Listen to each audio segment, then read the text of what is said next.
think so. So. I'll wait till. If anybody else comes, then I'll introduce. Oh, sorry, I thought we were gonna start. Oh, we are? Oh, here we go. Here we go. We got some numbers right there. Sort of look for the numbers. Pull the chair. We were in the. Another building. You don't read my email. Yeah, right. A change of venue. It's muscle memory. And there were a lot of in front. And then I was like, wait. How you doing, isn't buddy? it- Good. isn't Good, that good. helpful? I was like, It's all, oh, it's no, all I muscle mean, memory. that one's old. So before- Town hall. so before we go on, This let me is just so big. introduce. Yeah. That's right. So, John, I go back pretty far with Jonathan. He's formerly with the Center for Social Impact at Fairfield. Now, Assistant Economic Development Director. We're No. taking over everything. We wish. City of Bridgeport. Yeah, the titles are relevant, but I work in economic development, it's swampy and weird stuff, it's just, Have a few more people. You're trying to Mark get of some more. Bridgeport. He's Not quite. he's already a star. He's on the way to become. There you CEO. So Jonathan did some great work with Fairfield Senior Advocates. In terms of merging some databases, and we got to be very good buddies, and Jonathan and I are still staying close. And he's now a member of the RTM, and he has some ideas on rezoning that we're gonna have a powwow on the end of this week. So Member of which RTM? Our our RTM. Yeah. Our Jonathan lives in District 7. Seven, oh, near me. Yeah, nice to meet you all, you guys just, trying to get more involved. Obviously, my work life, Bridgeport, but I live here and, trying to see what else. So do we want to introduce everybody before we go on? Well, we already did go live, sorry. Oh, good, good. Our recording. So if you didn't know already, the meeting is being recorded. In the second. Sullivan Independence Hall. As well as via Zoom, we have Brian Vay joining us via Zoom, and the rest of the commission is assembled in person here. We have Jonathan Delgado as our guest. Gretchen Gertner, our recording secretary, as always. So with that, All right, great. take it away. Well, welcome everyone. Should we just go around the room and kind of introduce ourselves real quick for Jonathan's benefit then? Brian's already been introduced, Brian. David. Gretchen. Gretchen Gertner, recording secretary. Jackie Page. For Montour. Janice Volvasis. Nina Velez. Mark Barnhart. Steve Gruffalo. Bob Ellinger. Great. Okay, well, welcome everyone. So I guess the first item that we have, the next item we have is approval of our minutes of the February 7th meeting. And also the. Right. What is it? Is it Oh. 7th or the 10th? March, this past Saturday March 9th. was the night. No, I meant the February meeting. I thought it was 14th. What's 7th? It was the 7th. Yes, so it's not to be. So not to be on Valentine's. Right. Yeah.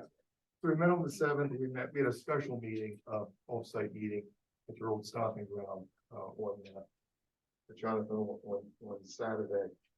So, they would start with the minutes of the February 7th meeting.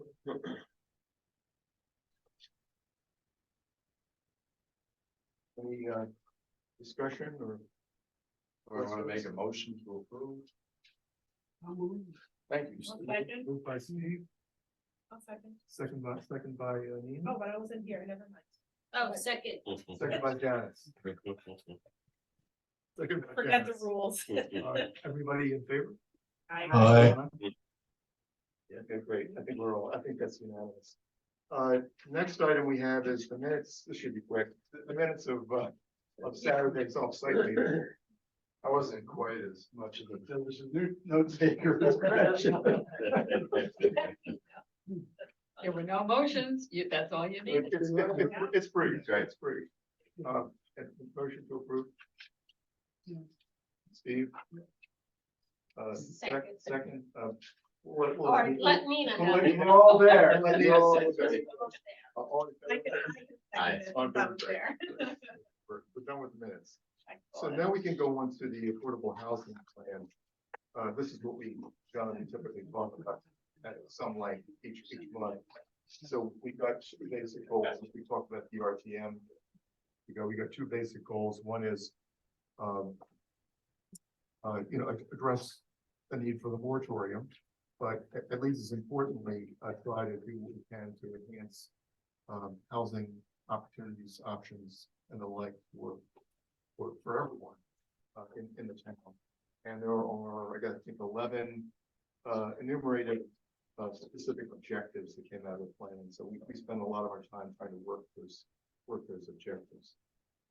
And we thought that maybe a good way to spend this evening would be to follow up on these strategies that we talked about on Saturday, which tended to be they're actually in the back of Mark's binder. So got that with me. But so these involve things like inclusionary zoning, some of the middle housing related issues that we've been pursuing, revising parking regulations, building up the housing trust fund, enhancing outreach and so forth. And I think probably the objective would be to see if we can either finalize any of these or at least advance them to the point of setting them up to go to the next step.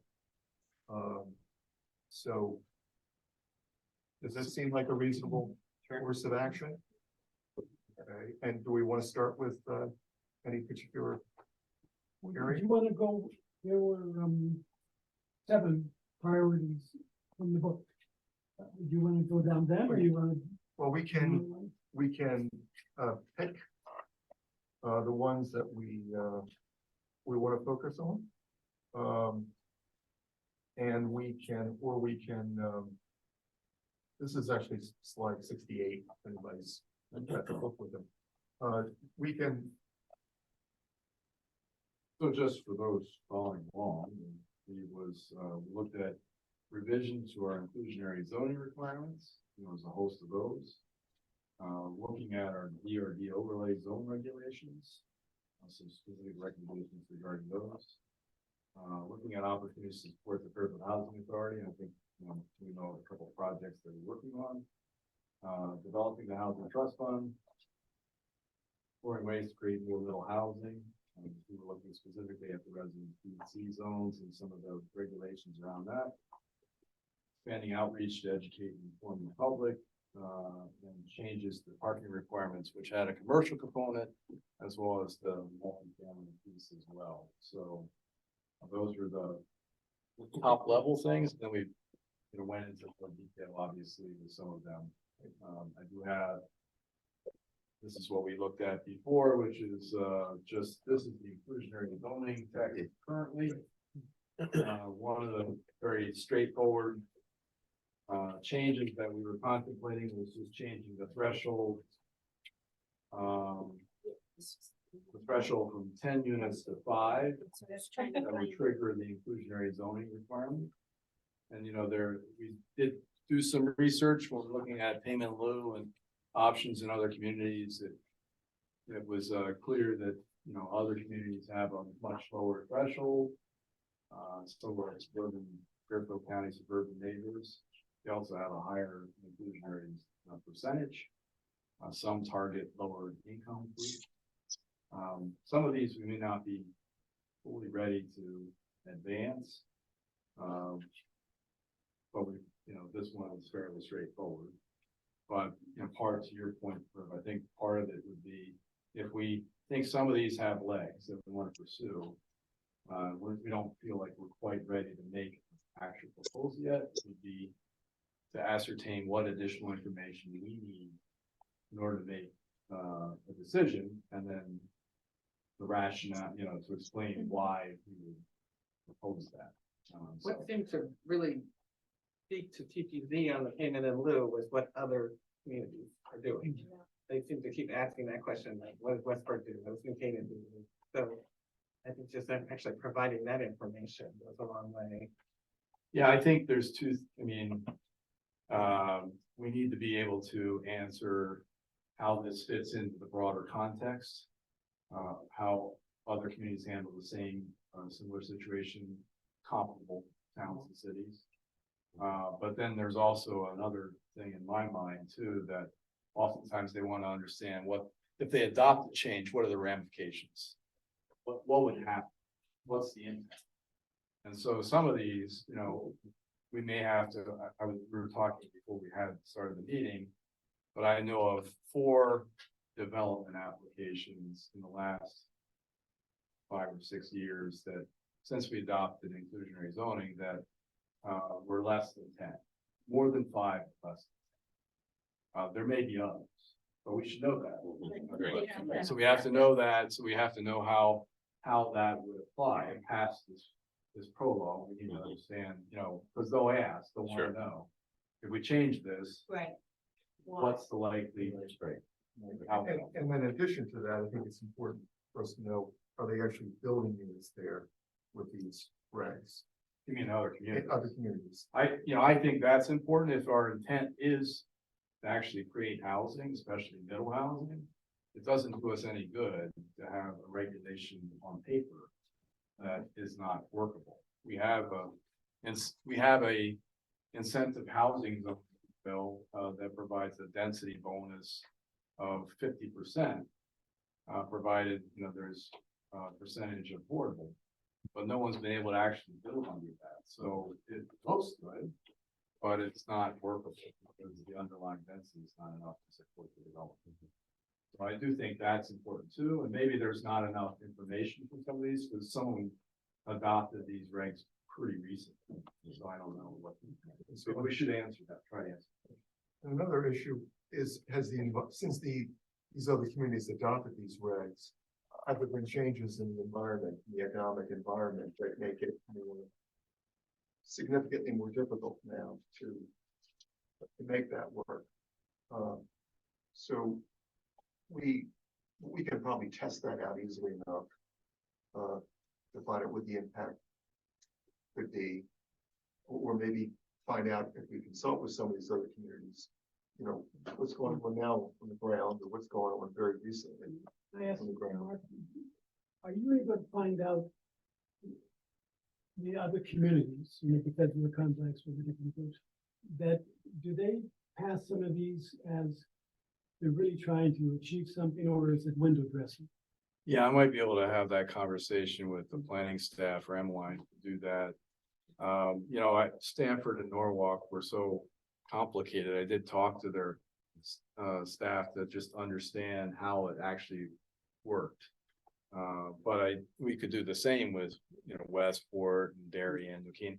The other thought would be just, you know, we looked at Darien, New Canaan, Westport, Ridgefield, Stanford and Norwalk.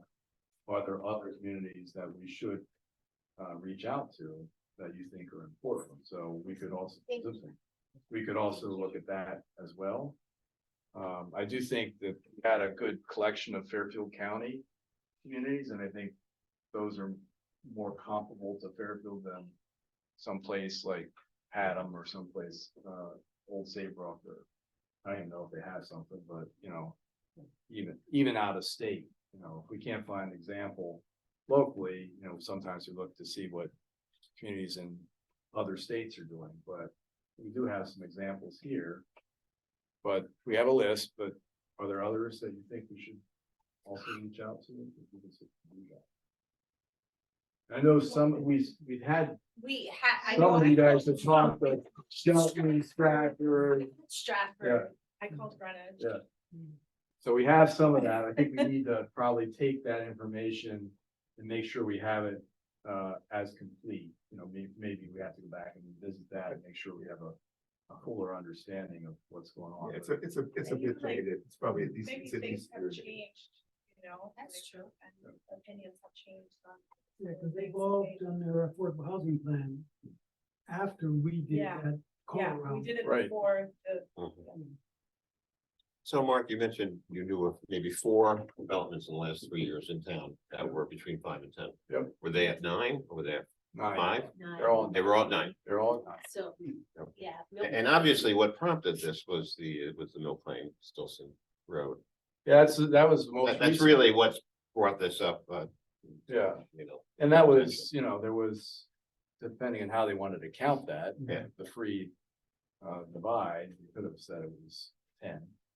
But they said it was 9. this is like, yeah, it's nine new developments. After, One, after very they old took, one. after they took the free cut. Yeah. whatever. Yeah, sold that off. But there's 3 other projects, 2 on Reef Mhm. Road and 1 on Kings Highway. So they were all 9. That means each one would have produced 1 unit of affordable housing. Yeah. So it's 4 more units added to our inventory. So, You know, but no use crying over spilt milk, we did that with Stone Yeah. Ridge and we figured out we could, figure out a way to make sure we got units, the next time. And the rationale to go to 5 as opposed to like 7, since they were all at 9, I guess. Well, I think part of it, Agree. was, I mean, we have existing regs to cover 2, 3, and 4 family units. And so it seems like that's a natural breaking Hmm. point to go to 5. And again, there were a number of examples of other communities that had 5 as their threshold. Not 7. Yeah. Or 4, 5, so. So if we're going to these other communities again, it might behoove us to find out if they in fact have a housing trust fund, or whether they're taking action to form a housing trust fund, and how they're financing that. fund. Because we've also got the issue of the inclusionary zoning fee right now. It'll be good to get competitive information. Yep. What's going on there as well. Yeah, we can definitely, I can definitely follow up with those communities. I started creating a spreadsheet and then creating, I think I shared with all of you a narrative to describe their program in a paragraph or less.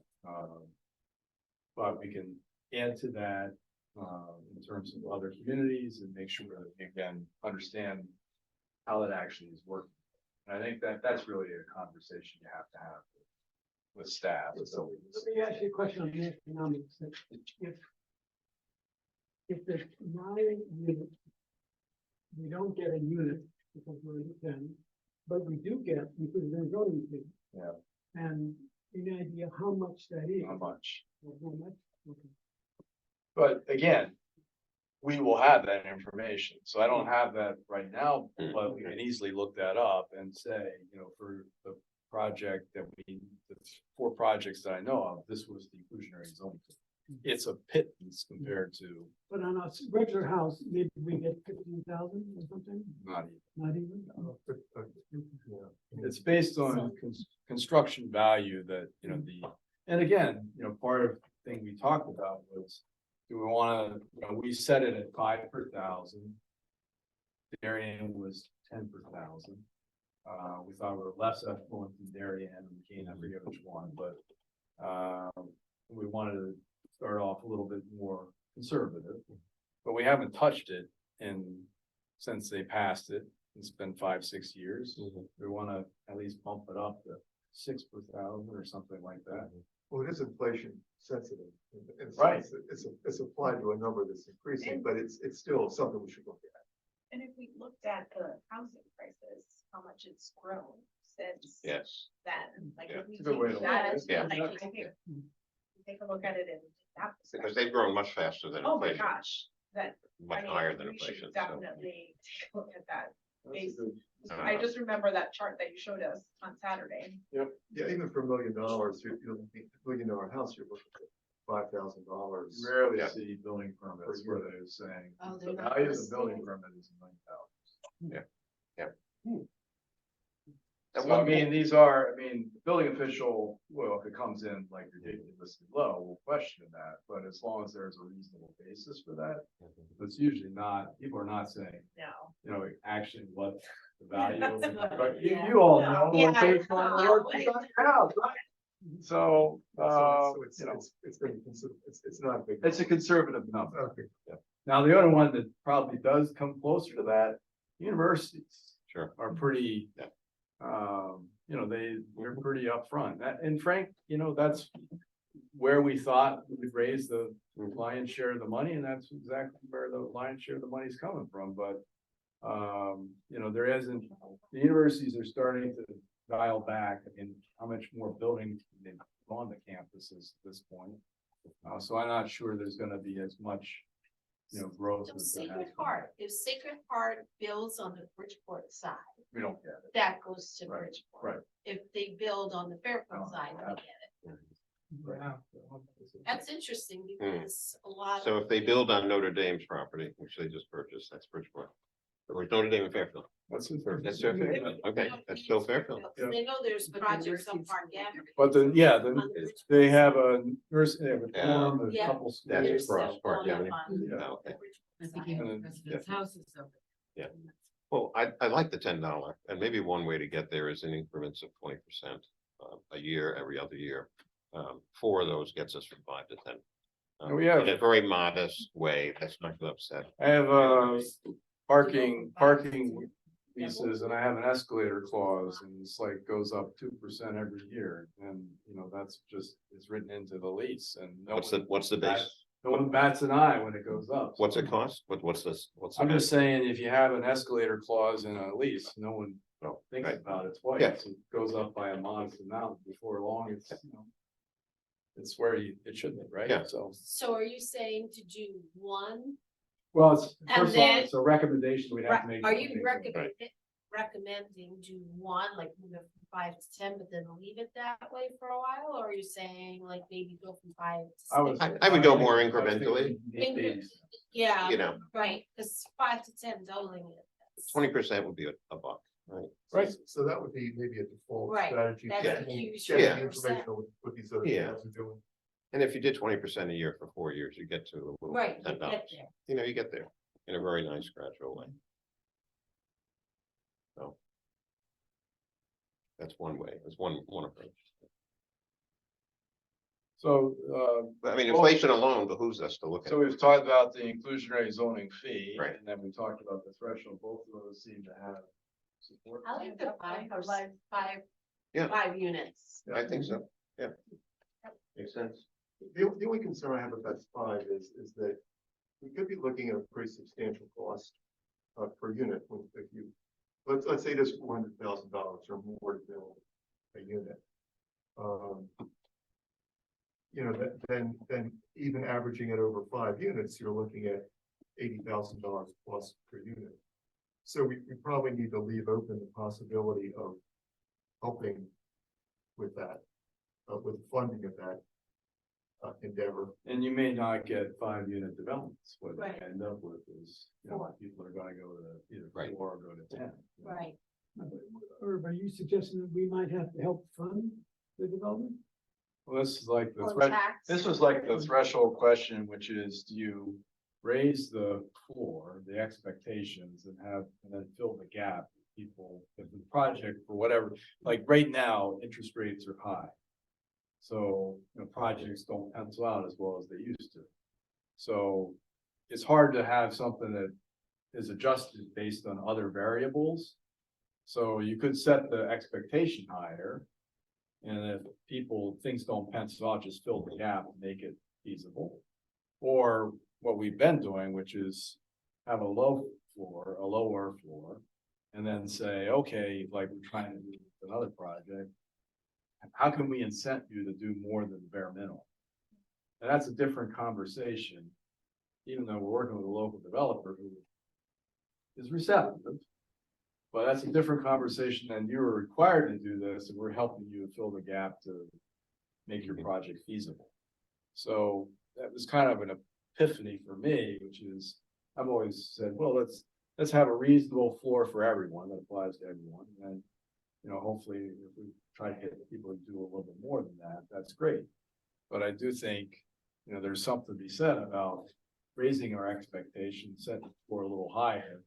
And then if projects don't pencil out coming in, because we have a housing trust fund, we have other tools in our toolkit.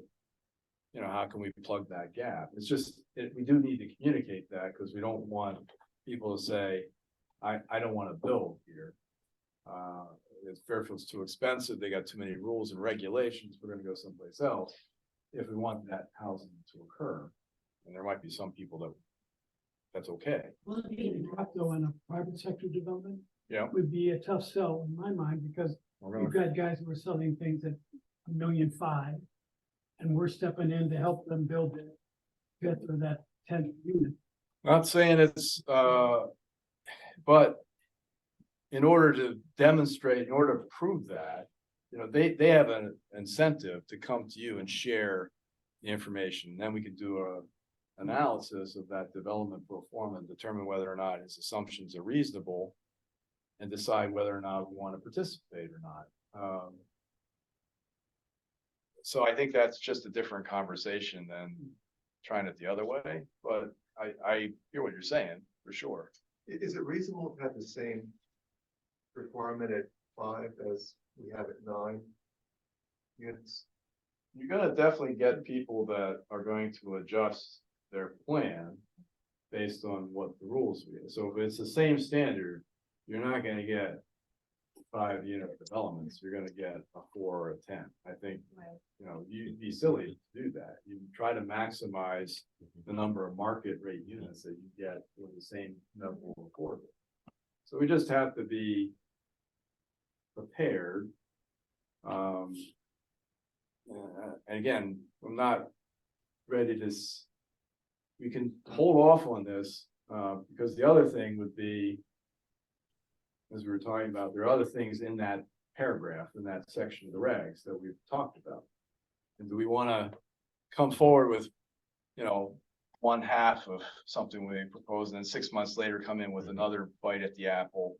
Or do we want to come in with a comprehensive proposal? So I don't think we're ready to propose anything in terms of changing the percentage, or whether we target 60% AMI versus 80% AMI like Norwalk does. I think with that, we have to better understand what the ramifications are before we propose it, but you know, we could go forward with something like this. We don't fully know. We can anticipate that it's gonna change people's behaviors. But then, you know, if we want to do something later, then we're coming back. I think a more comprehensive approach makes sense. It takes more work, but it's not piecemeal. So we're not always going back for like the third time. If we really had a thoughtful way of looking at each of these, and there are different levers, but I would suggest that we look at all of them in one comprehensive way. Especially if we think we can do it in a reasonable Yeah, time period. Yeah.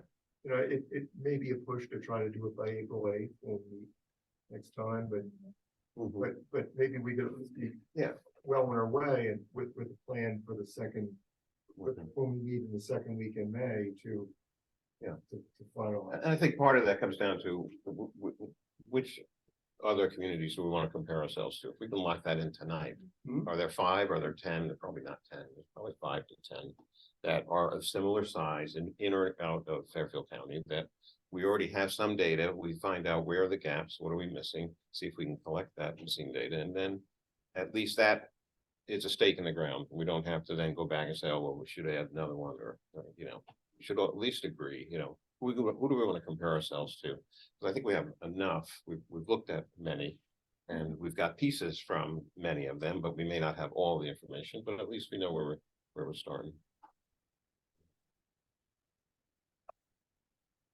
Does that seem reasonable, Brian and Jackie?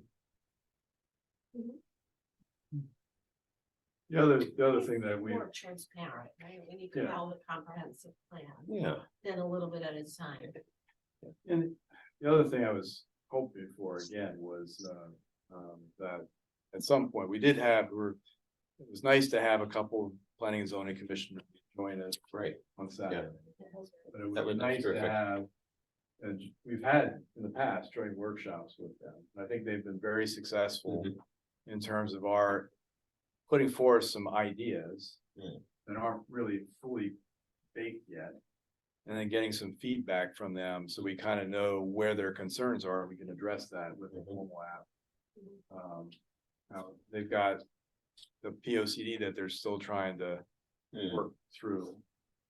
So I'm not sure the prospect of having a planning meeting anytime in the next couple of months, but But the P O C D is also looking at and has called out a couple Yeah, that of things, like you know, raising the percent. There are some changes in the Right P O C D. We should take another quick look at the updated draft because I think Emmeline also indicated that, you know, to the extent to which we might be charting a course. Right, we should know. To make sure that the P O C D is at least supportive Mhm. of that direction. And I think they've largely incorporated a lot of the affordable housing plan strategies in that document, but we Yeah. should double check to make sure we're not, you know, out on an island here. Definitely. Totally opposite. So maybe you could approach Emmeline Earth and see if, I do have You have it? I have a revised. Oh, you draft, have the and revised I think I can current? share it. I okay, believe I great. can share it with. That would be good.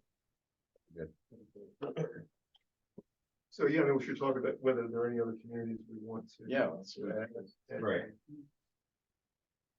West Hartford? Yeah, West Hartford is very. Yeah, pretty similar. Similar community. No, We're about we're the same size. Really? Yeah, Demographically, really you know, we've got an inner suburb of a large city. Yeah. Very similar demographics. They have a nice big, highway that cuts right through them. yeah. Don't have the train station as much. Then our land costs would be. Probably, you know, Since Well- again, they may not have the same, you know, Fairfield County is kind of its own little realm down here, so. we could certainly add. Yeah, Add that as sort of a layer. I certainly know the people in West Hartford, so that would be fine. Any other, So let's see. we have from Fairfield County, we have Darien, New Canaan, Westport, Stanford and Norwalk. And the other reason I. Well, they're very dissimilar, but they also have very progressive policies in this area too, so we did have them as benchmarks. Question? Right, Mhm. Ridgefield? Richfield, yeah, I include Richfield. Ridgefield, Yes, yeah. Yep. Easton, Western, Wilton? East and Weston don't do anything in this area. Yeah. Bethel might be a possibility, Brookfield, you know, has filed for a moratorium application, so But that's Monroe. don't do it, yeah. No? You don't know Mark Wilson, they don't? Oh. Oh my gosh, yeah. Not a good comparison. Yeah. What about Trumbull? Maybe, I don't know that they have any policies in this area. But they've got a moratorium. Another community, but against New Haven County would be Milford. Milford would be good. And what's the one with the lawsuit just north of New Haven? Oh, Woodbridge. Is it Woodbridge? Is it, or is it, yes, Woodbridge. Yes, Woodbridge, but I wouldn't Yeah. put them in the- But Milford's got some size and they have been. It's active coastal. in Affordable housing. And it's coastal. Which one? Milford. Milford. You can't go down to Madison in that area, they're just not. I talked to Madison, it's, they're not where we are, they're kind of starting. My recollection was that Trumbull is not as far along as we. I don't think so, I think Trumbull's is smaller, they got their moratorium by benefit of the ADUs. No. I don't know that they've done a lot in this area. I don't know much about Wilton, Wilton's smaller, but they're on the list of things that had moratorium, I don't know. if they did any of They have a those. moratorium? No. They had- Yeah, expired. Oh, right. Several. Again, it's so small that it's very easy for smaller communities to kind of have, they do one or two projects and they're done. So, A number of them have expired. I think there's only one that's active. Yeah. Obviously. Have you ever asked, Glenn Chalder what our sister cities, you know, that we should look at? That's okay. Just experience. I didn't. I mean, he included, you know, in the plan, he included communities that had the same educational profile, were in the same class, and then communities that were of the same size in terms of number of housing units, population. But a lot of those are, you know, bigger communities that do have over 10% of their housing, so they're dissimilar, I think.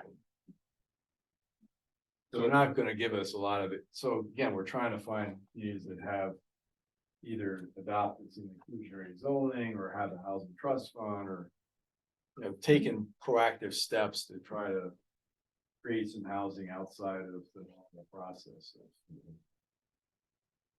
And going to Massachusetts or New York or New Jersey, just I don't know it would have much impact on the planning and zoning commissioner. I do think that if there was something where we felt there was some obvious one, what about this town one place over and we didn't talk to them? It's like, well, even at the hearing, it was like Westport, you know, what about Westport? Yeah. So just one more time, what was it, Westport? Westport, Milford, West Hartford. Westford, And I was gonna put Bethel maybe. Darien. We should look at it differently, because if we go one town over, Fairfield to Westport, they have a whole totally different AMI structure. They do. And so that changes the economics. If you look at ours, who are you comparing it to? So do we, is there any place in the state that has a similar AMI that we have to compare to? Well, you're in part of the Bridgeport PMSA, so it's Stratford, Milford certainly. what? No, but we're not the same as them or Trumbull. So, yeah, I just don't think that, it's not gonna be a perfect fit, but I do think, again, we're looking at communities that have adopted inclusionary zoning. Might be able to use these. Right? What do they do?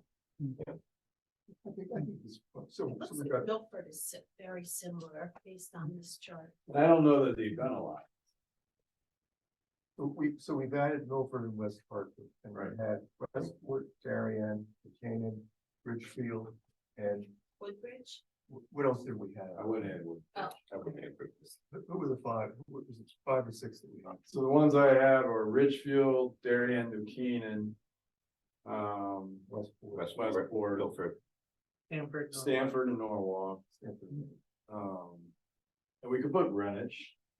Maybe I don't know what Greenwich is. I don't know, but you guys had me call Greenwich.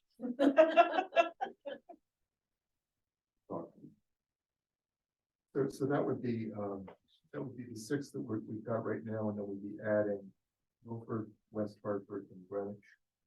And you suggested possibly Bethel. Maybe. So that's 9. a lot. That's 9 or 10. 9 or 10, yeah, Yeah, so probably enough. I think we've had enough. Yeah. I wouldn't be wrong. Because there's gonna be some work in getting all this information. How many of us are there? We can each take one. and it's better, right? Let's get Mark's thoughts in terms of how best to do this, because we want to make sure we. Let me see what I can pick up real fast, and then if we need to, I think we do need to make sure we have. We're gonna divvy it out to groups, we have to have the same questions we're asked to each Yeah. one and have, Yeah. yeah, because we can't. Right. Otherwise, we're not capturing it, we're gonna have to repeat it. Sure. Let me see what I can gather, and then we'll fill in the gaps. And I think we know what the questions are, maybe we talked about what the issues are, you know, so I think we got a handle on those. The additional questions. Okay, all right, great, so then, should we talk about what our timeline maybe ought to be? I mean, is it reasonable to aspire to maybe by May, be ready to like, vote on something? With hopefully some good progress between now and April, which is 4 weeks away. 9 weeks, I think, for the May meeting, but 4 weeks until the April meeting, so hopefully you've got an update, and we can have some serious discussion with that meeting. May. Yeah, So May for a final decision, final recommendations in the committee, but interim evaluation. And get as far as we can by April 8th. Mhm.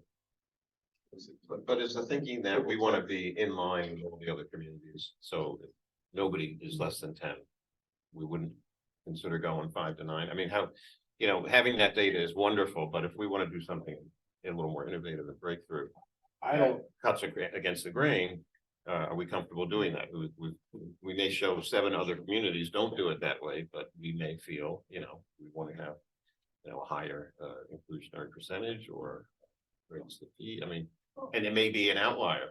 when you look at the other towns, I think you just have to have a reason, a rationale, Yes, you know, yeah. so. So I think if we get the right questions, right, like ask the right questions about like, you know, what they do, like what the impact it is, like how many housing it's built, because I think that was one of the questions that I had to ask, like how much housing has this helped you build, right? Yeah. And if it's They positive. can provide an answer, right? right? Well, hopefully they No, answer it, had no though. answer. They had no answer. They had no idea. But like, has it helped build houses? And if it has, then we can say like, this is the reason. But if all of them say like, it hasn't, then we can say we will be the trailblazers by doing X, Y, and Z. And this is the reason why we're gonna do it. and we already know, not all of them have trust funds. I mean, No. Stanford just started there recently, so, you know, and here we are with a seasoned trust fund, we're looking to see if we can grow that. So that data we collect from other communities may be of limited value when it comes to the trust fund piece of this. And it's not because we wanna be like other Right. people, it could be that we wanna be trailblazers in a certain aspect. And we do need to grow the trust fund, so that needs to be a real priority for us. Especially given the fact that, you know, Mark and Emily had told us that the flow of funds is going to slow.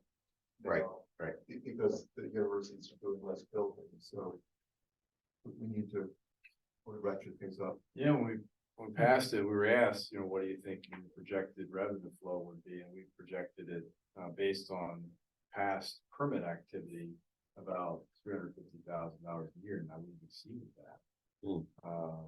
Which is actually not, it's good. We actually exceeded our estimate, but yeah, I think we will revert closer to the estimate in the next couple of years, but it does beg the question of, you know, what else could we be doing?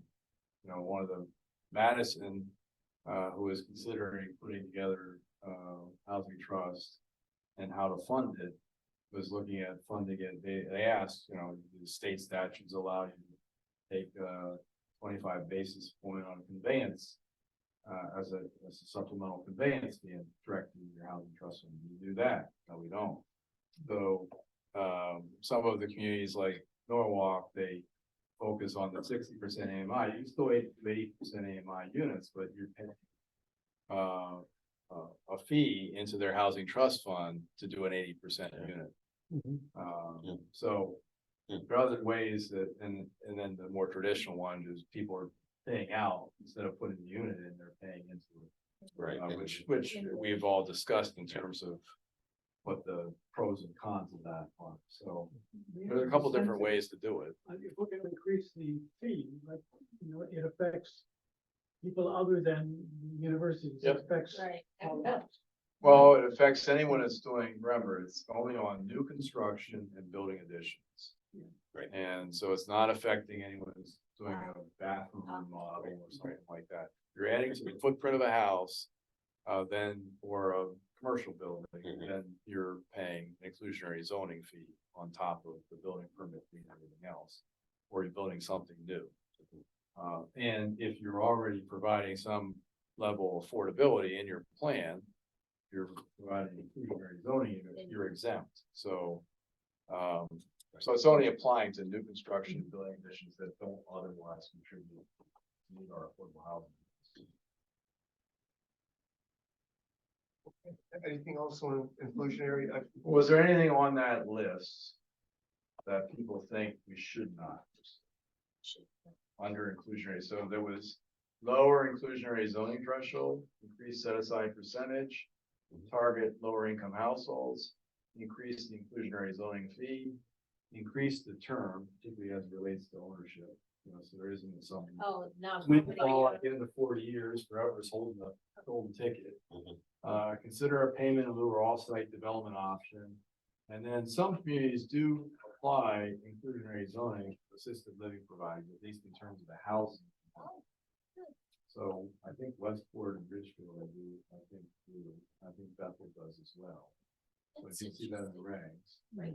It doesn't, the more expensive thing is the medical, you know, the board piece, Right. not the room piece, but all the other add-ons, but they do apply it. And it is in the ranks in a couple communities, so. Oh, we should do that. If you look at all, We should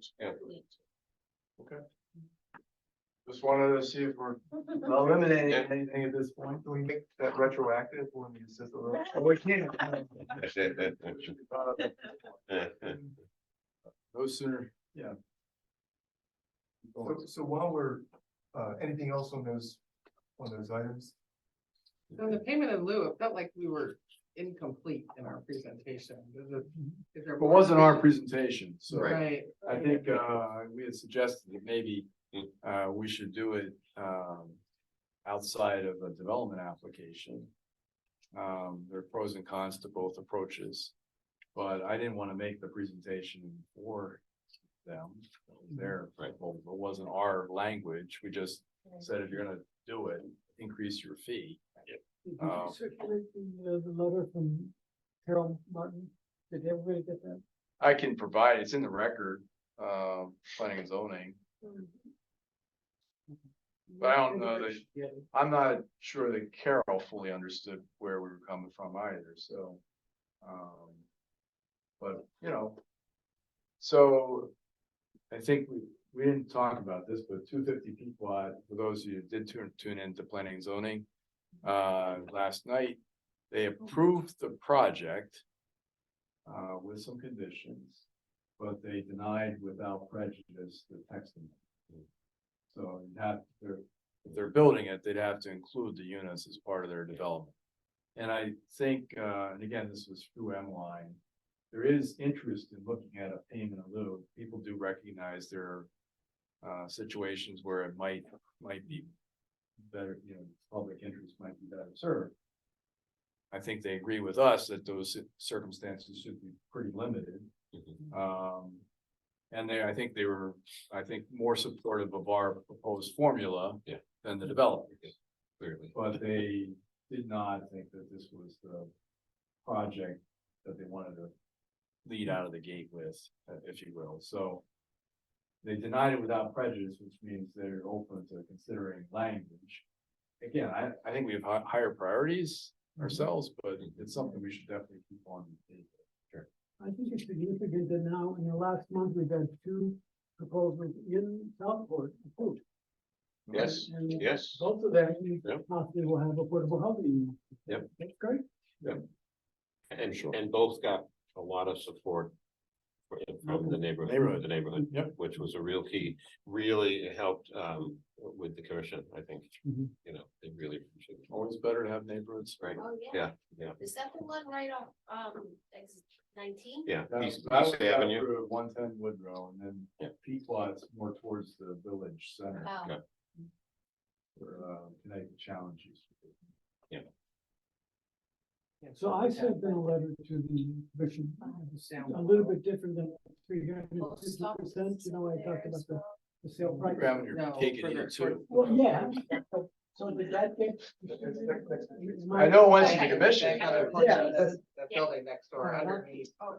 Pick and I'll just- scan, I'll- market, I'll- like around- Yeah, right I around. don't know, you know, I gotta be careful. I don't know what to say. Well, I mean, it's dead now, so we can, It's what Yeah. you have. Yeah. The yeah, it is. idea. Oh, it's dead. It's dead. It's dead. When we choose to resurrect it, we can have a blown conversation about all the merits again, but that project and that proposal is dead. The proposal, Yeah. not the creative idea. Right, so. That is from- With proposal, so. Payment in lieu. I don't know that we have to litigate all the reasons where, for, what, you know, what, how. Well, you suspect that you may get a follow-up Maybe it's all right. inquiry from the builder, the builder's attorney. That attorney. Yeah, as this committee is well aware, we're pursuing acquisition of a property in Southport that has a price tag of over $1 million. And would preserve a 4-unit rental property and keep it affordable. And you know, we could finance it another way, but you know, maybe there's an opportunity to look at that as an option as well. At least it's in Southport. Yeah. We can bond it at 1%. So instead of 2 units, you get 4 units, but you know, it's ownership versus rent. And it's at Which is a good thing. 70% of the cost of building new or something like that. So anyway, it's not it's just speculation at this point, so. I know, but we like to spend time doing that, don't we? It makes us feel good. So do we want to move on to, Want to move on to middle housing or commercial, where's zones or? that parking, since That's, I was, okay. Yeah, I mean, I gave the They liked your. synopsis, we have some opportunities. Maybe the next step, and you've already had a conversation with one of the owners of the Aldis, who was inquiring, would love to put a pop-up, commercial type structure on some of the parking lot. Talked to a couple of property owners about whether this makes sense. And what kind of reaction did you get? Positive, yeah. So when they say positive, would that mean they? I don't know that. At least they So- sell. So one parcel off? was thinking, one wanted to do some additional development on property, but he couldn't because of the shortfall of parking. Right. And, which is just on paper, right? So, of course, Um, well, if you another want, one I approached and said, hey, you know, we're thinking about changing our parking regs, how do you feel about that? What would you do?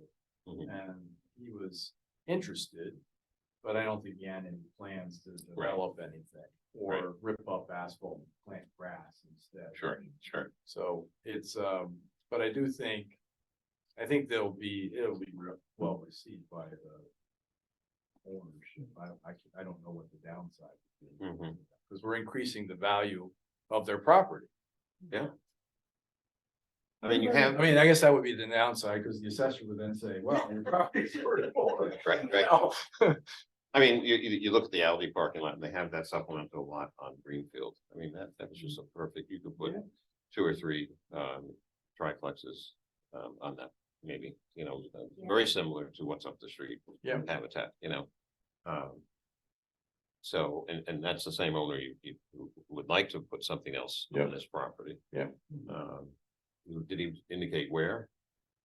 Well, he was gonna do a pad site inside the parking lot. Inside the parking lot, yeah, not in Greenfield though. No. Across the street, yeah. So I think that's still potentially in play. So, I mean, he could do that and just go and get a variance, right? We stop. He short could, changing the he reg. could, the variance would be, it depends, it's a roll, what's the hardship? It's a roll of the dice, if somebody opposes it, Mhm, it's guaranteed to go down in flames. mhm. He hasn't made any noise recently, so I suspect maybe his prospective tenant Mhm. isn't so hot, as aggressive.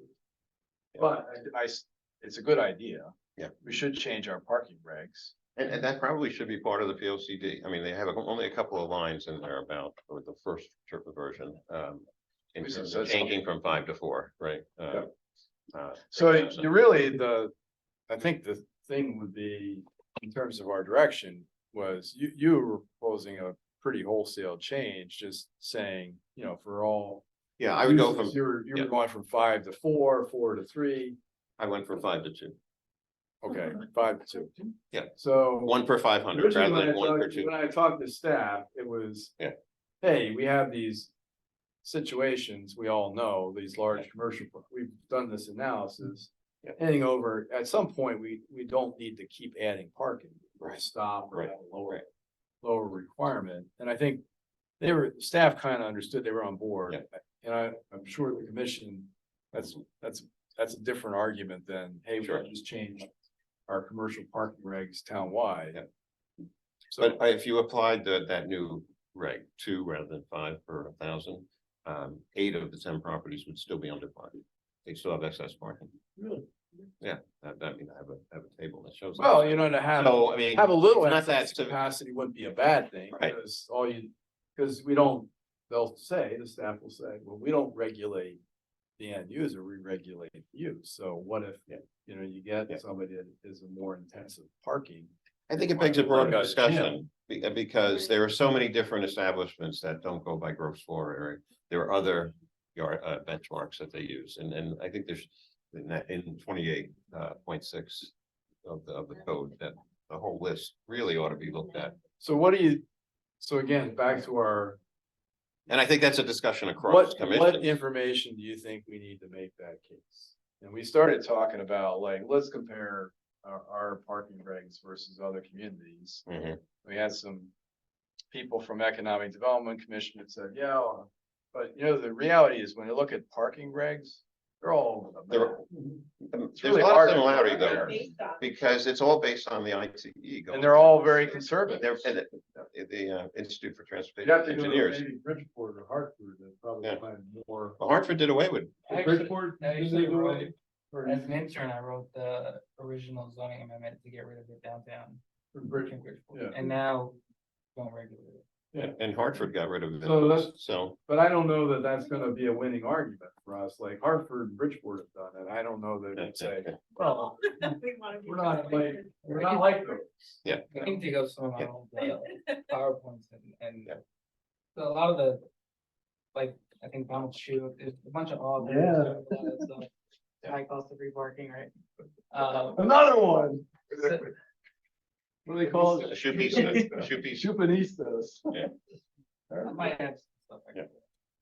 I mean, Do we you already have know a any situation. suburban towns that we should look at that are more progressive on commercial parking? Than, I see some knowledge now, but nothing comes to mind. Sport. I think the parking ultimately benefits the actual person that has the business, so it's in their. Of course, Right. they're not, they want to have enough They parking, have- absolutely, they're- absolutely. that's the whole point, that's Yeah. why John Yeah. proposed that, because Yeah, Who cares, like, why regulate something? Exactly. that's, Like, so trivial that the person that actually benefits from it is the person that owns the business. that's the market-driven approach. I'm Well, not sure it's I'm not sure we'll have No, easy probably not, converse on but- our planning and zoning commission. but they've already done it with all the restaurants on the post road. They've already done it. But they did. You know, They they did. they need, none of them have. There's no, what- no. The what- planning and zoning commission didn't. Like, walk down the street. Oh, who did? They're all variants. They're all variances. So I argued this before with planning and zoning. I was like, well, if you grant variances 90% of the time, it begs the question Yeah, of why don't you exactly. change the reg? Why don't you change? Yeah, exactly. It's not everyone has a hardship, but you know, Right. Yeah. every restaurant downtown exists by dint of a variance. Yeah. Oh, how is that? Yep, yep. But I don't know that we're gonna win that day, that argument with planning and zoning, that's all. I'm just thinking, out loud, is there a place for any incentives associated with What, to give liberalizing the parking rate? To give the planning and zoning people, we give them incentives on it. Well, there are some, there are some in the regs now, like if you do. If you do shared parking or shared driveway access, you get a credit. So like Home Depot and Whole Foods had a shared driveway, they got a credit in the parking plans.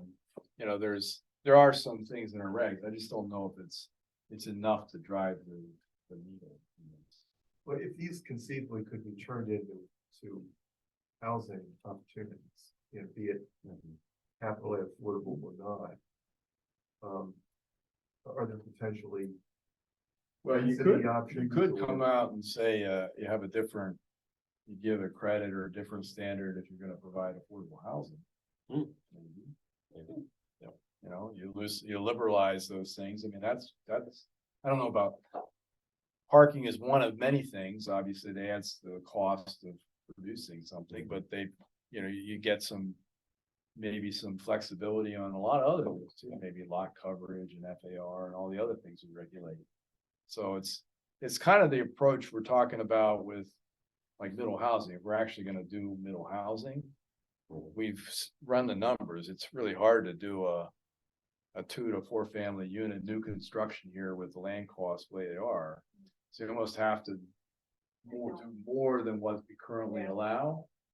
And so under what circumstances would you do that? But Well, that's the other thing. let's stay with parking. On the residential, you brought that up, 1 to 4 families, you're supposed to have 2 spaces per Right. family. Right. 5 to 10, 2.5, and then 11 11 more, more, 3. That makes no sense. Right. Where's the logic there? Right. Why isn't it just 2 across the board? It's just driving up the cost. Yeah, it's just driving up the It's going the development wrong cost, so direction. that's 28.6.1, so. We should have a 3-car garage. I don't, I mean, that would be nice, but. and the developer Shelton, that went with the non-binding, application, 2 meetings ago on Stilson. Said that you'll have 4 spaces per unit, because you'll have 2 in the garage and then you'll have 2 in the driveway. Which is kind of neat, because each of those townhouses will have 2-car garage underneath on Stilson, 20 units, I think, 3 buildings. And so he also said you'd have 4 per family. We're always concerned about, well, where do the guests park? And if you have a big party and all the people, you have parking, but somehow people have figured out how to make it work. But you don't set your regs for the outlier, right? Right, everybody come to party. You don't set your regs, you know. So, Thanksgiving, just think about. Yeah, Thanksgiving that's and all the people that come to The your house. owner of the Dunkin' Donuts next to Aldi's. Yeah. shopping center, Different owner. Yeah. Yep. But he wanted to put some housing on the second floor. Yep. And he came in, talked to us, he talked to, I think he talked to our team, or. By its owner. Do you recall, did he want to get a reduction in zoning or parking requirement? Or did he want to use some of the Aldi parking? I don't know. I don't remember anymore. It was a long time ago, so. Yeah, so. I think he wanted to use some of that parking. He probably. That's why I think. it was- And you know, there's a They way, give it to him. yeah, there's a way now, if Right. with the agreement of the adjoining property owner. Sorry, about that. Did you Brian. understand? No, I'd just say that I think the horse is pretty dead here, but I would say the way you just described those parking requirements as the scale goes up with the additional things, you could be viewing it as it doesn't make a whole lot of sense, or that someone was quite thoughtful in that how they wanted development to go or how they wanted to steer development. And I would say that it's anti-development. So that's probably what they had in mind. So what can we do? Short term and then medium term in terms of advancing the parking ball? well, if you change the regs, it may benefit 1 or 2. I mean, nobody's building new shopping centers in Fairfield, so it's not gonna apply prospectively. Any developer could do it, right? Only in these couple of cases that we identify where we have excess parking, do we need to change the reg to allow them to use less parking? Or can they just have a variance to do that? I don't know that changing the reg matters that much, because there's no more space. Nobody's gonna build a new parking shopping center in town. Right. They may not. You can apply a new- They may not, but they may build, do a pad site or some other addition to their existing plaza. Or put a second story on and do residential above, or, probably Mhm. multiple stories. You're not gonna do just a 1-story addition. You're probably gonna add 2 stories or 3. Okay, but couldn't you do that on a case by case? And those are few and far between. You could, I mean, that's the zoning commission, I know. They go, so part of they do like to see it concurrent with an site plan application, so they understand how it's being Right. applied in Yeah. real time, right? Yeah. So, in the abstract, it may be a more difficult Mhm. sell to them. Yeah. I think people would recognize the problem, Right, because we've all driven we all past drive by it, yeah. plazas and say, Yeah. why do we have all this parking? Yep. That's just asphalt. Actually, in general, I never thought about that until you guys talked about it. Mhm. So, no one I guess actually maybe drives by there. Planning before. Never thought about it until, but yes, go ahead, sorry. So should our strategy be to focus in initially on the limited number of grossly. I think the big opportunity is those 4.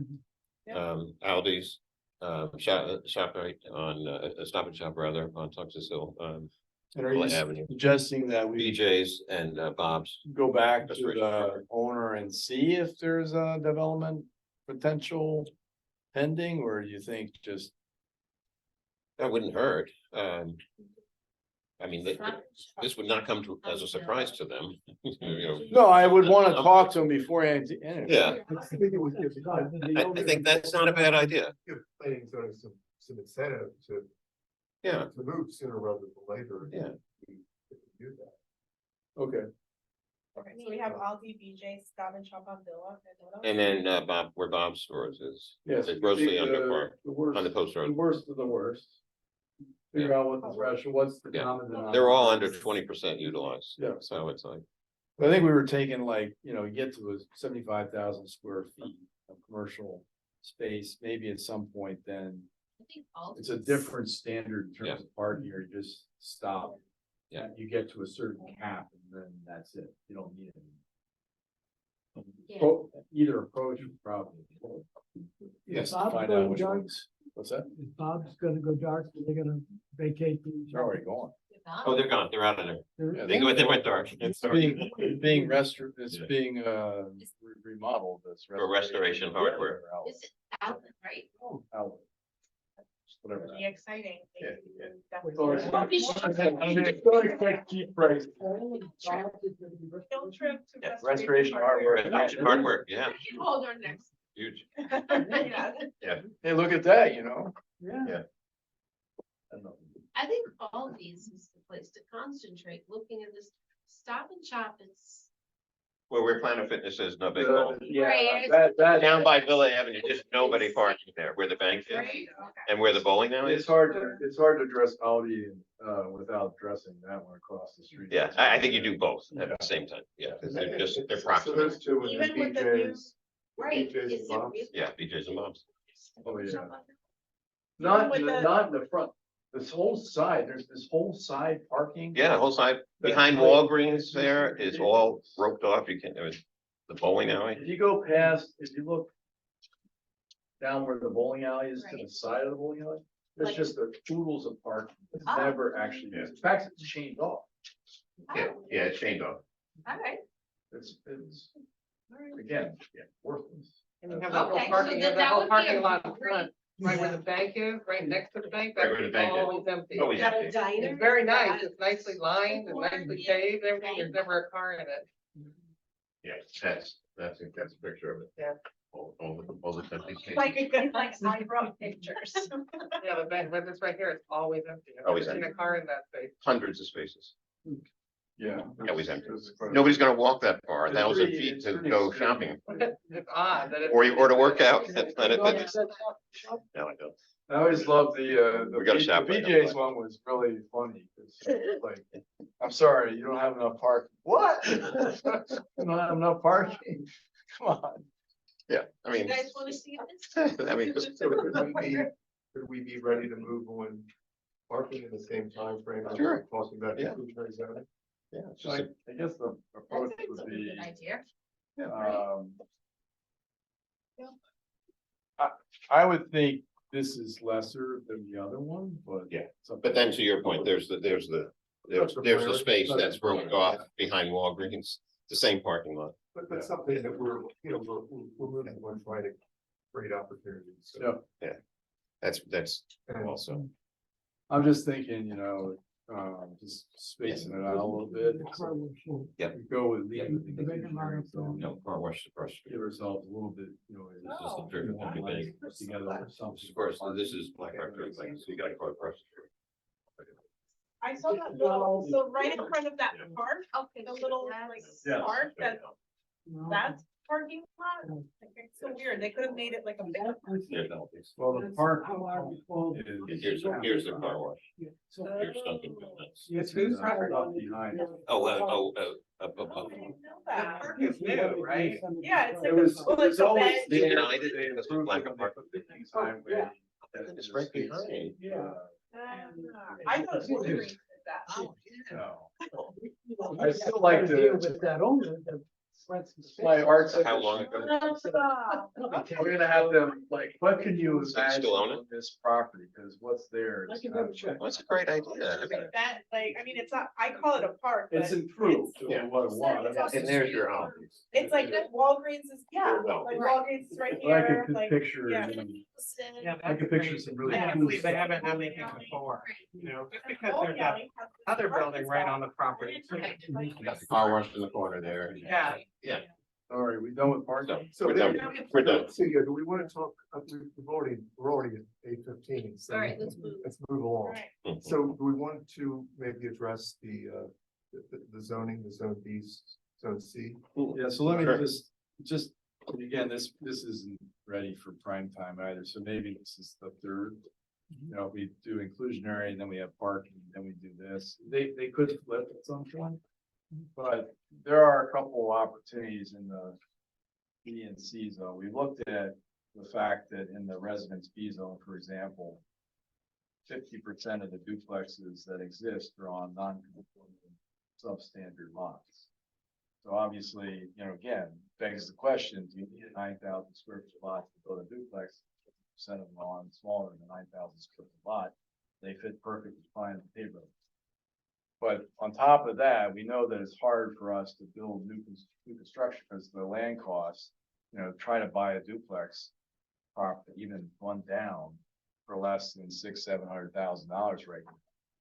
And then you're gonna renovate or build new construction on that and try to do it as affordable, it just doesn't work. So you have to somehow, maybe we're looking at opportunities to do that middle density that we're talking about, less than 10, but more than 4.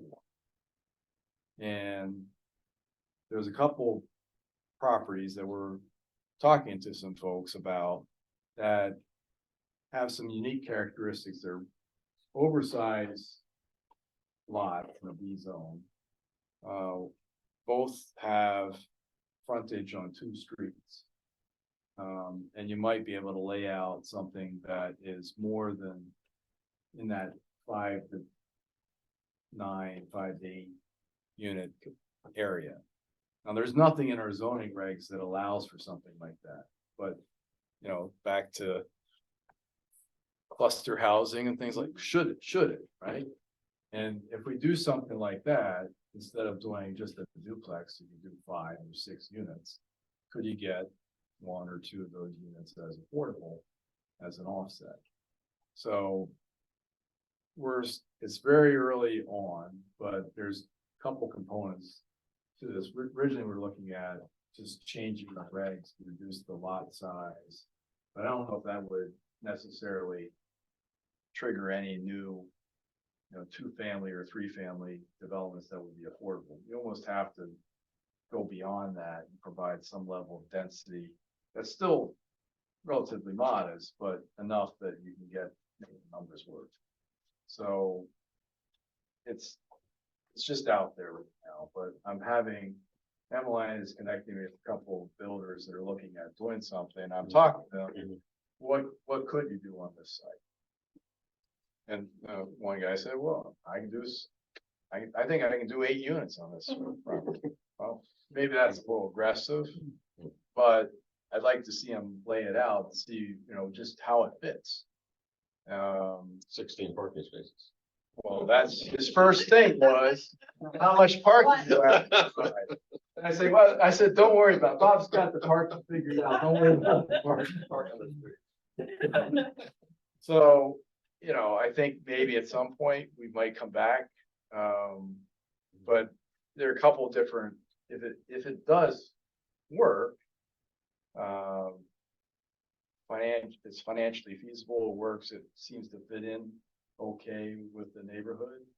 You know, there are a couple different ways we could approach it in terms of a zoning regulation amendment. It could be like a floating overlay zone, like the DRD that applies to B and C zones. It could be just a density bonus that's workable, that with an affordable component. So there's a couple different ways. Jim is away. Emmeline and I were spitballing some ideas, but you really have to think about what would be the most palatable, what would have the best chance of success? But it's the same process, you have to understand what the ramifications are. So part of it was, we looked at the B zone properties and said, Right. what other properties are like this that would apply, because we have to be able to answer. If you change it, how many parcels would be eligible? And what's likely to happen, so you have to do that kind of level of analysis. Is the expectation that the recent change would be led by like the Affordable Housing Committee? I don't know. It could be done by the Affordable Housing Committee, could be done with a specific development application. Private developer that the Affordable Housing Committee would support. I don't know. Full disclosure, I have a single family house that's not conforming. So I would love to see, not have to get a variance to do anything more. Like, even if Well, it's a so, family yeah, garage. so, yeah, it could have, that's originally where we started with is looking at just changing our, minimum lot size and things like that. But I'm not sure if we're really trying to create more two-family units, is it really gonna do anything? I don't know that it would. Well, I mean, what it does is gives us more housing options, but in terms of capitally affordable, Right. limited. But in terms of the housing options, yeah, it gives us more things to work through. So, we. Mark, do you know that the 830G development proposed on Stilson, is that in a A, B, or C, or whatever zone? On Stilson? Yeah. It's not an 830G. It's not a third. He was proposing, so what, Oh, yeah. what he It's was A, proposing was a application and a text amendment to revert back to the DRD DRD. overlay regulation that we used to have. Yeah. So that was what we talked about, which is we used to provide a DRD overlay that you had to provide 9,375 square feet for the first unit and then 3,000 square feet for additional unit in terms of lot area. And that's how a lot of the condominium developments got built here in town. But then back in the 80s, they decided, well, they put in place the current regs, and as a result, we haven't seen any new condominium developments built since then. So it's obviously, to Brian's point earlier, the intent was to kind of choke off development, and they were successful. Maybe more successful than we wanted to be, but we've talked about revising our DRD reg, so he's coming in with a specific, again, the That thought development was, would fit. under the yes, proposal. under the That's- DRD. That's really dense. Yeah. It fits exactly as, again, we thought, we've talked about changing the DRD regs back to the way they were.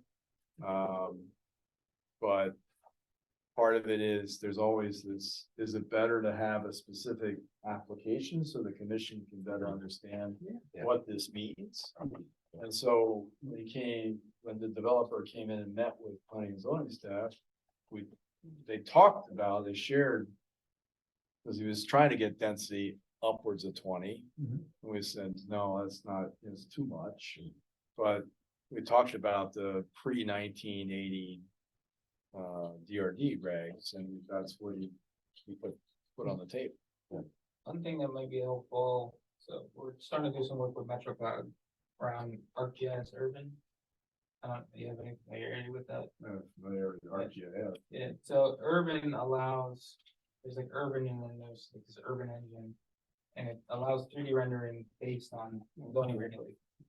I guess Stratford did, a quick run through specifically on like Barnum Ave, to try to understand what changes to that specific district. We're looking to do something that's, probably a little more, a larger scope than what they completed, but,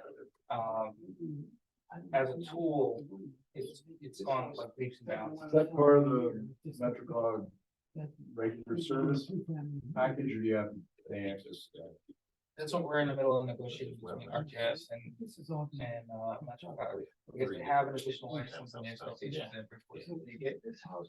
But in general, it seems like So Mark Hoover, or not, he has you know, openness to trying to play with it. Right on the corner. See what it It's looks not like. on the corner. And I think when it comes to like the zoning changes, when there's either the ECs, what I'm interested in, we might be able to visualize it.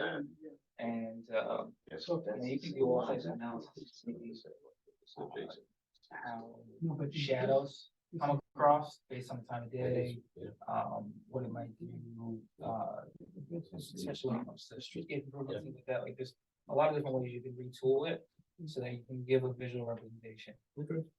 I presented a number of things to planning and zoning in Bridgeport, and I know how those conversations can go left really easily. Yep.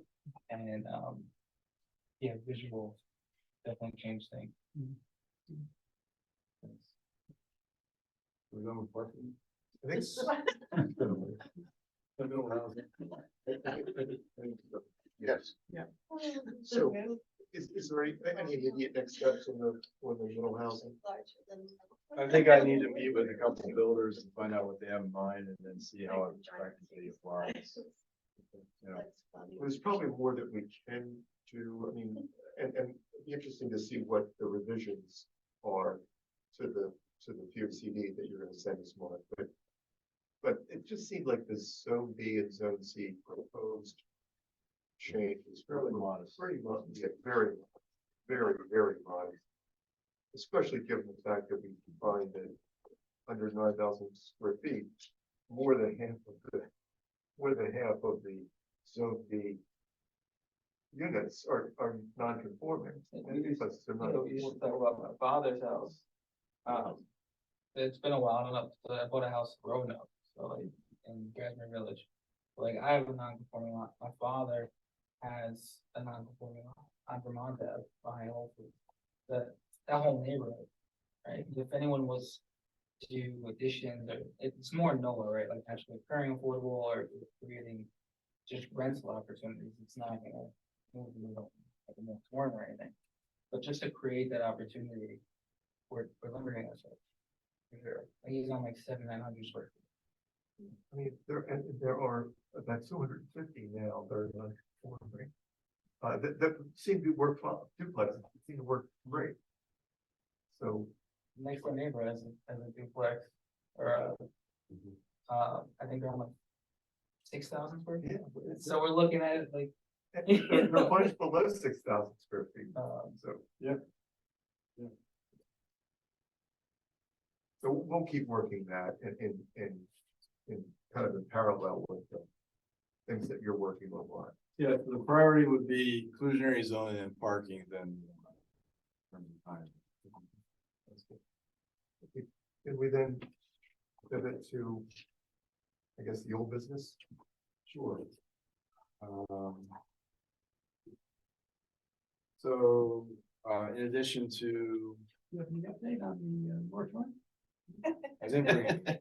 It hasn't changed since last month. Steve, come on. 3 days ago. On Saturday. Boy, I wish I could build things that quickly.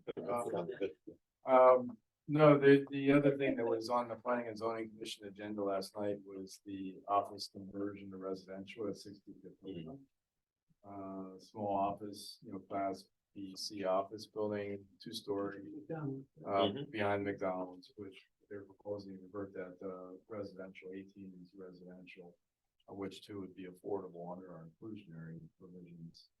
And they closed the public hearing last night, so it sounded like things went well. There wasn't any opposition. There were good questions, so they did close the hearing.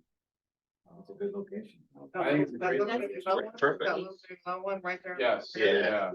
It's a good candidate for office conversion.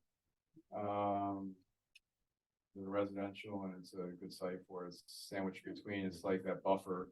There's residential next to it, condos next to it, and then you have the commercial district. The big one, right? Right. Pretty big building. So that, I don't have any others, there's no new, 54 parking spaces. oh, that was the one thing, Right. thing they did say was, the condition was.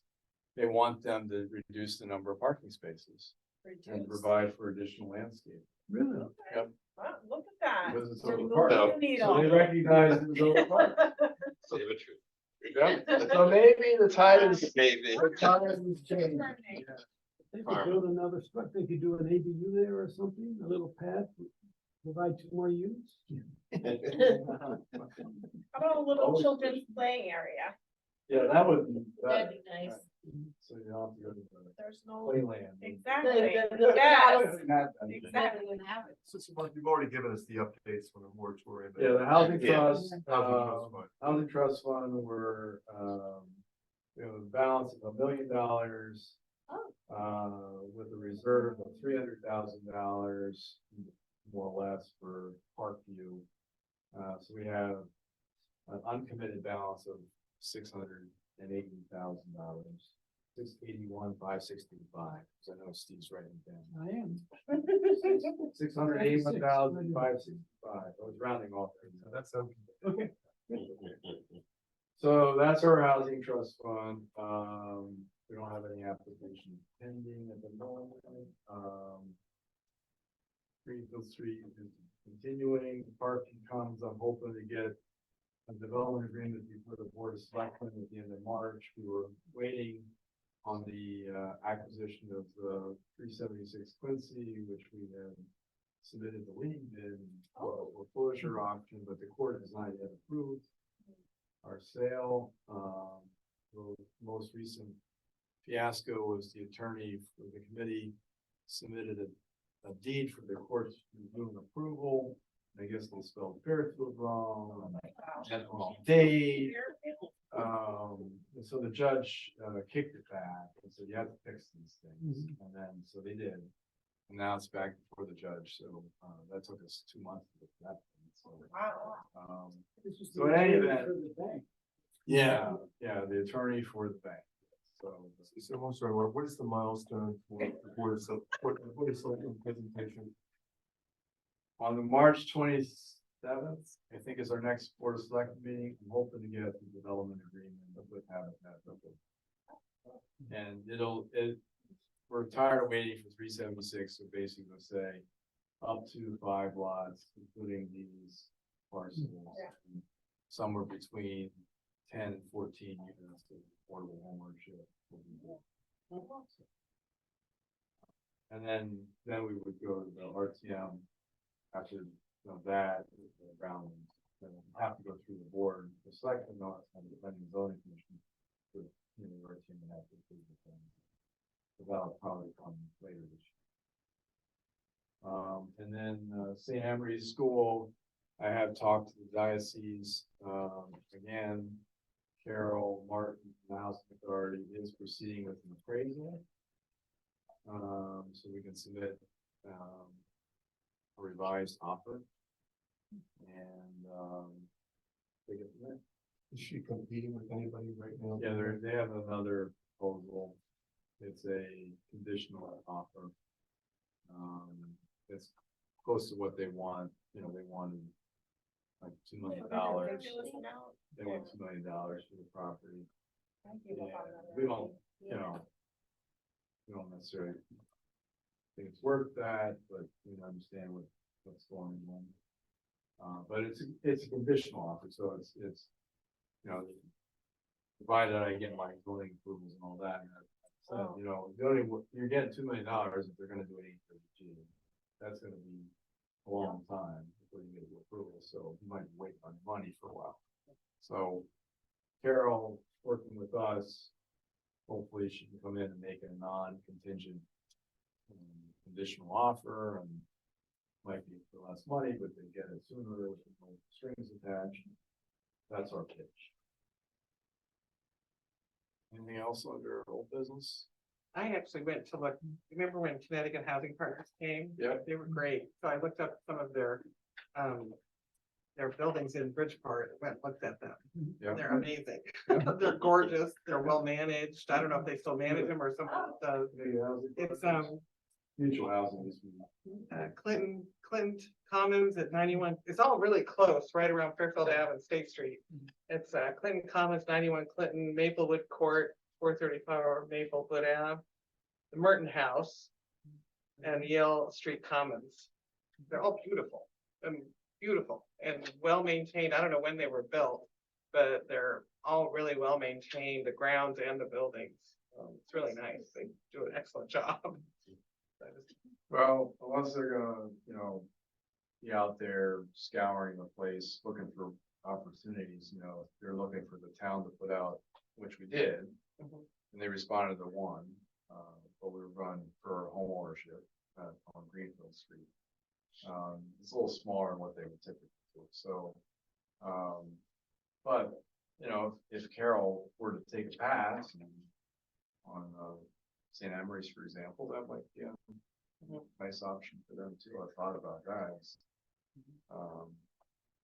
So, What Jack did was really good to go out and see, because you get an idea of how good they are, but also what the possibilities are. A lot of our affordable housing in Fairfield is beautiful. Those Right. buildings were beautiful. Right. A couple of them were in really bad. One street was right behind the Taglia School, that one street that's kind of crummy that goes to Railroad Ave. One of them was right on that street. It looked great. All the buildings that were on that street I'll were be great. happy to hear that. Mhm. Yeah, they did a nice job. We talk about tax abatement for a second? Sure. Yeah. Maybe John brings it up. So in Bridgeport, I think the typical new development or renovation, they go in and they negotiate. And they look for taxes to be hit at a certain number. 500 a unit, 1,000 a unit, 2,000 a unit, something like that. And so we're getting on our 830Gs or including housing, we're getting 6,000 or 7,000 a unit. Depends on the development, like the mixed use TOD developments probably are 6 to 7, like the high end Anchorage and Trademark and Alto are 6 to 7. Yeah. Some of the other ones are, 4 or 5, but they're still, Yeah. they're productive. So we have, in my mind, we have a lot of room there that we can negotiate with the developer without the town being out of whack. That instead of getting the 5 or 6, maybe we would get 2,000 or 3,000 for a while and then step it up or something. It's been done in New York City forever. It's. Well, we're gonna test that theory pretty soon. Oh, yeah? Yeah. Okay. We're talking to the developer that, again, this is the philosophical approach, that we set the floor, where we can kind of clear it, and then we try to incent them to do more by giving them a tax write-off or a tax credit or a tax abatement of some sort. Or do we set the floor higher and then try to fill a gap if it's not feasible? So in this case, they have their approvals. And we've been talking to them about, initially we applied for a brownfield grant. Which carries with it a requirement you'd have to be more affordable. That didn't quite pencil out for a lot of reasons. But then we said, hey, we can also give you a credit through tax abatement. And so we've been talking to them about that. But again, it's my impression is, even though they're community-minded guys who live here, they care about the community. They're perfectly content building it as approved at 12% affordable. So you have to make it worth their while. There is a number, I'm sure, that will work. We have to get it approved. And, I think part of it right now, the economic circumstances actually play in our favor, because things that may have penciled out really good on paper and gave a nice return, 3-4 years ago, maybe aren't so great now. So, and they've said that. They've said, hey, it's a different investment environment. These projects aren't penciling out the way they used to. We're still committed here. So I think, again, that's helpful for us, because that suggests, hey, I have a gap, but I'm not quite getting my return that I'm looking for. And, they might be more motivated to come to the table. But we'll see how it plays out. I think we're gonna have our first application like this in the next, 60 days. So we'll see. I'm sure if we do that one, others will take note and they'll say, I'd like that too. So how are these applications being, That's the problem. how are these applications being fomented? I mean, what's? Well, we know, we know the applications, they're coming through the process, so I engage with them directly early on and test Oh, their. so, what if? So I even had a conversation with 60 Katona Drive and talked to them about it. I'll go back and talk to them some more. Hey, instead of doing 2, could you do 3, could you do 4, we'll give you a tax write-off, that type of thing, so. Yeah, it's, I think that's our approach, it's not a little untested. Yep. And, but I do think right now we have a better chance because, interest rates are high, construction costs are high, and all these other things are working against them, and they're crying because they can't quite make the numbers the way they used to, so. This is a good way that we can balance that out, maybe get some more, the public benefit is that instead of 12%, we get 20%, and 10 of those would be at 60% AMI. So it, and what I'm looking at, to your point, we're looking at moratorium number 2. So instead of 45 points, can we get it to 100? And how do we get to 100? We want a project, big project, we want to point it out, we want 100 points. So how do you do that? We increase the percentage and we deeply target lower income that has more points associated with it. And I think too, I was gonna hold this for later, but I think too, I am worried about the people that are 100% AMI, that they're gonna get left out. This is the problem. So, Yeah. Already left out. Yeah, so I don't think we necessarily want to be in a situation, we obviously want, I don't think we necessarily want to be in a situation whereby you have to be below or well below AMI, and then everybody else who's living in these units are gonna be at 150% of AMI, so we probably need to develop some strategies that are focused on the people that are the silent majority. I know, the issue, but the problem is gonna be, and we can decide that that's our approach, it's just the state, the way that they structured it, doesn't reward that behavior. No, got it. I mean, I think we just need to be, we obviously need to be working the funnel. The moratorium points funnel. I've heard that from day one with the first project that we got approved. I make too much money for the 80% unit, but I can't afford a $3,000, $4,000 a month apartment, that's the reality. If you could put some at 120% AMI, it'd be better, but there's no incentive for communities to do that unless you just feel that's the right thing to do. Do not reward Balance, it. right? Yeah. Do the right thing, but also have control. I mean, it is the right thing. Right. We just, I think we probably need more outreach, publicity,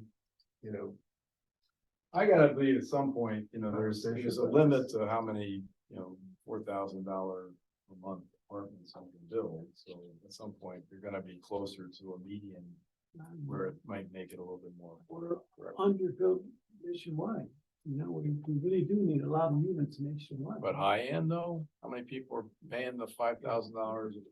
my concern is that is these 100% units and 120% units are gonna be built in other towns and not here, and we're gonna. Right. We're gonna end up being New Canaan. $3 million houses and no apartments. Yeah, that's, it's something for us to think We're on our about. way there. Not for us to talk about it. We have a lot more apartments than you can. I have one other thing to talk about. We've got a small group here. I don't necessarily need to go up in executive session. We do have an opportunity to acquire a property on Reef Road. It's a blighted property. It's been on the blight list for many. Well, it's not formally on the blight list, but it should be on the blight list. I think it's because the neighborhood has tolerated it. It is on the delinquent tax list. It's scheduled for a tax sale later this year. Those probably with interest, lien fees, and other charges, close to $300,000. Yeah, about- I won't talk about the individual property, but address, but you know, you'll get the picture. It's on Reef Road. It's in a very desirable neighborhood One factor. between the beach and downtown.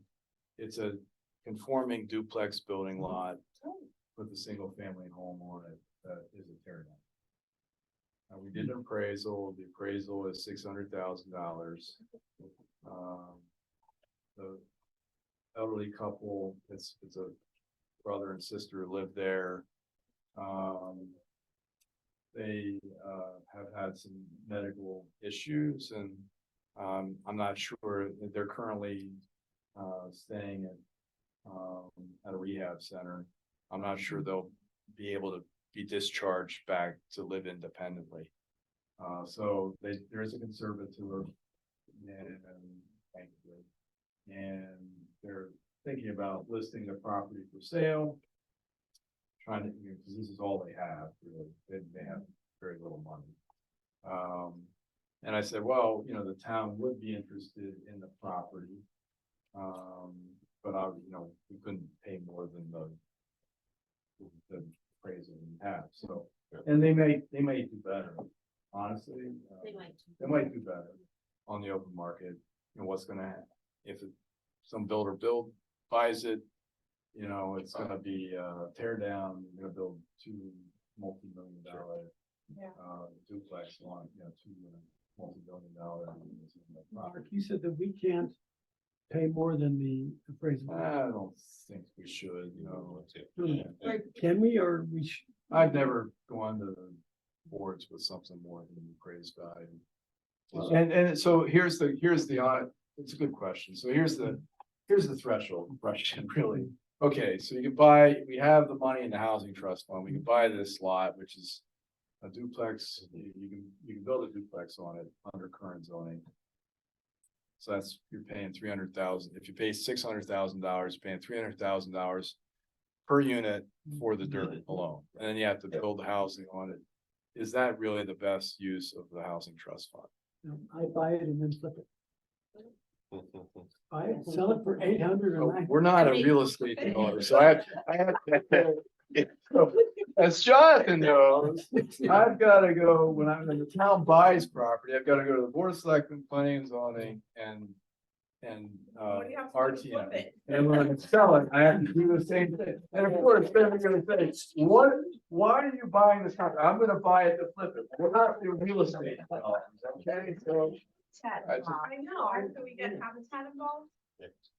I think they'd have the same question, which is, gee, that's a lot of money. What can I do? Can I build more than 2 units? Maybe you can do more, to our earlier point. You have 2 street frontage on It this. is a corner, it's a That's a corner lot. corner lot. Yeah. So you could do more, So, but it's speculative.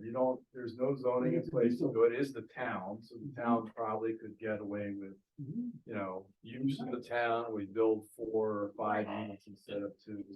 So you could reduce that per unit cost if you were able to do, let's say, 5 units on that property, get it through zoning without opposition from the neighborhood. All is it that. a flood zone?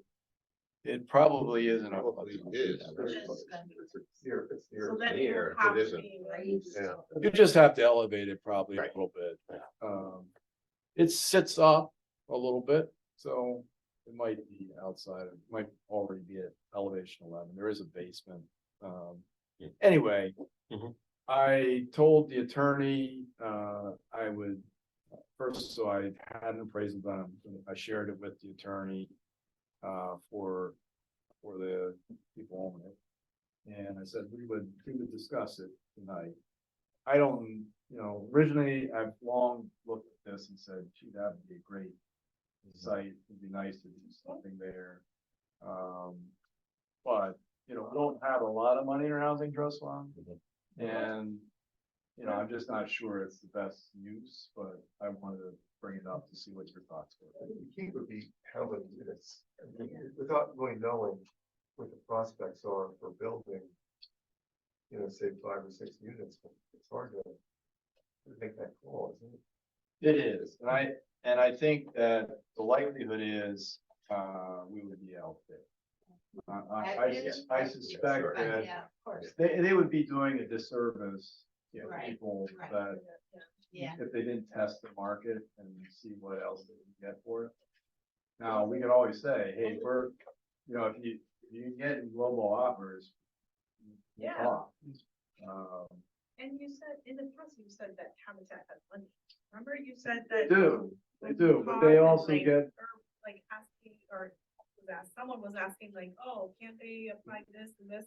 And you were like, no, they have money, they have a lot of money, so why can't it be like? I can definitely talk to them and share with them the Yeah. appraisal and say, hey, if there's this opportunity, would you like to submit a bid? He's gotta do the same thing, he's gotta go to his committee. Yep. The committee authorizes it, but he's gonna have the same thing, what can I do with it? If I can do 4 or 5 units, I might be. That's a pretty small lot. It's a quarter. It's a small lot. I can't imagine that you could put 4 or 5 units. It's a very small lot. Yeah, It'd have to be small. Just be like zone. perfect. Yeah. Yeah. very Yeah. small. I don't think we will exhaust No. our trust fund monies for 2 units. You know, So it's they a won't nice get- location. It's gonna be too For expensive. affordable housing near the beach, like, Yeah. it's nice for everyone to live here. Yes. It's a great neighborhood, which is Yeah. why they don't give It's up so parking, beautiful. the Navy housing site either. Yeah. Sure. The state was like, oh, just find 7 acres someplace else in town. It's like, yeah, sure. Yeah, good idea. All right, well, thank you. I think that's, anyone else? Okay. I will tell her that, hey, if it's not Yeah, working right. out, then get back to us. I will definitely talk to Habitat. I'll share with them this opportunity, but yeah, I think I agree with Brian. There might be, Look at the fee though, right, when they put in the permit and have to pay. Right. So. That way, oh, sorry. Okay, are we, any other business this evening? Okay, then I guess we'll take a motion for adjournment. Yes, Nina, yes, a second, someone? second, anyone else, second? Brian. Brian. Second. Brian, second. Brian. Thank you, Brian. I think we're adjourned. thank you all. Adjourn.